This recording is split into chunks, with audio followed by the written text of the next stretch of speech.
যিনি গণতন্ত্র প্রতিষ্ঠার জন্য তার সমস্ত জীবন উৎসর্গ করেছেন,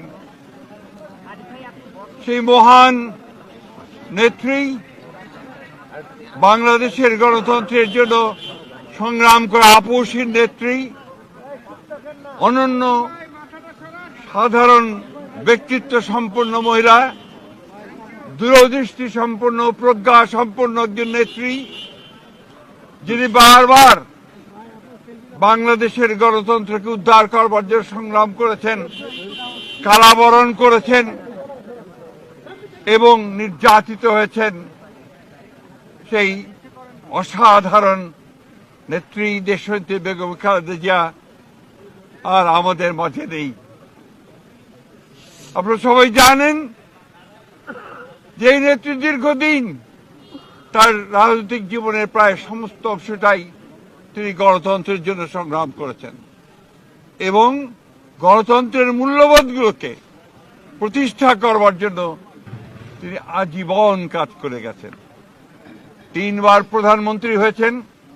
যখন প্রধানমন্ত্রী হয়েছেন তখন গণতন্ত্রকে প্রাতিষ্ঠানিক রূপ দেওয়ার জন্য তিনি কাজ করেছেন, জনগণের উন্নয়নের জন্য কাজ করেছেন। আর যখন বিরোধী দল ছিলেন তখন তিনি একইভাবে সেই গণতন্ত্রকেই প্রাতিষ্ঠানিক রূপ দেওয়ার চেষ্টা করেছেন। প্রিয় সাংবাদিক বন্ধুগণ, আজকে সেই নেত্রীর ইন্তেকালে বাংলাদেশের রাজনৈতিক ইতিহাসে এক অপূরণীয় ক্ষতি সাধিত হল এবং এই ক্ষতি পূরণ সহজে সম্ভব নয়। আজকে এমন একটা সময়ে তিনি চলে গেলেন যখন তাকে সবচেয়ে বেশি প্রয়োজন ছিল, যখন গণতন্ত্রের উত্তরণের জন্য আমরা একটা নির্বাচনের দিকে জাতি যাচ্ছে, যখন সমস্ত জাতি তৈরি হয়েছে নির্বাচন করে একটা গণতান্ত্রিক ব্যবস্থাকে প্রতিষ্ঠিত করবে, সেই সময় তিনি আমাদেরকে ছেড়ে চলে গেলেন। আমরা এই শোক, এই বেদনা আমাদের পক্ষে ধারণ করা খুব কঠিন। তারপরেও আমরা এই শোককে শক্তিতে রূপান্তরিত করতে চাই। আমরা দেশনেত্রীর নির্দেশিত যে পথ, সেই পথকে অনুসরণ করে বাংলাদেশের গণতন্ত্রকে আমরা একটা প্রাতিষ্ঠানিক রূপ দিতে চাই এবং সেই পথকে লক্ষ্য করে আমরা আগামী নির্বাচনে অত্যন্ত সুষ্ঠু অবাধ নির্বাচন অনুষ্ঠানের মধ্য দিয়ে বাংলাদেশে গণতন্ত্র প্রতিষ্ঠা করতে চাই। সেই নেত্রী আজকে অসংখ্য লক্ষ কোটি মানুষকে কাঁদিয়ে চলে গেছেন। আগামীকাল তার জানাজা অনুষ্ঠিত হবে, দাফন হবে। জানাজার জন্য আমরা স্থায়ী কমিটি সিদ্ধান্ত নিয়েছি যে আগামীকাল দুপুর 2টায় পার্লামেন্ট ভবনের দক্ষিণ প্লাজায় যে মাঠ এবং বাণিজ্য অ্যাভিনিউ, এই পুরো অংশ জুড়ে আমাদের নেত্রীর জানাজা অনুষ্ঠিত হবে। এই জানাজা পড়াবেন আমাদের জাতীয় মসজিদের খতিব অর্থাৎ বাইতুল মুকাররমের খতিব। আর এই জানাজায় যে সঞ্চালন করবেন, পুরো বিষয়টাকে যিনি সঞ্চালন করবেন, তিনি হচ্ছে আমাদের জাতীয় স্থায়ী কমিটির সদস্য জনাব নজরুল ইসলাম খান।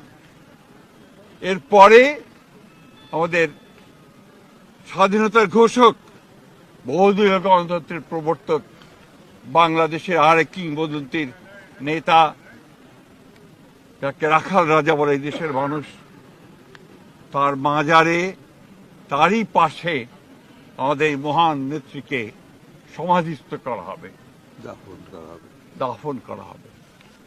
আমরা সবাই অত্যন্ত শৃঙ্খলার সঙ্গে এই জানাজায় অংশগ্রহণ করব এবং যে শৃঙ্খলার মধ্যে কথা বলা হবে, আমি বাংলাদেশের সকল স্তরের মানুষের কাছে অনুরোধ জানাবো, আপনারা সেই শৃঙ্খলা মেনে অত্যন্ত সুশৃঙ্খলভাবে জানাজা পড়বেন এবং তারপরে তাকে দাফনের অংশগ্রহণ করবে, যাদের দায়িত্ব তারাই অংশগ্রহণ করবেন।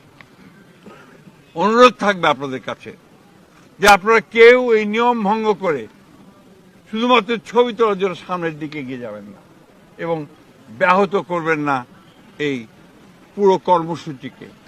আপনাদের আমরা বিশ্বাস করি দেশনেত্রীর প্রতি আপনাদের যে সম্মান, যে শ্রদ্ধা, সেটাকে অটুট রাখার জন্য আপনারা সেই শৃঙ্খলা রক্ষা করবেন এবং সর্বাত্মকভাবে সহযোগিতা করবেন এই জানাজা এবং দাফন কার্য সুচারুরূপে সমাধান করতে।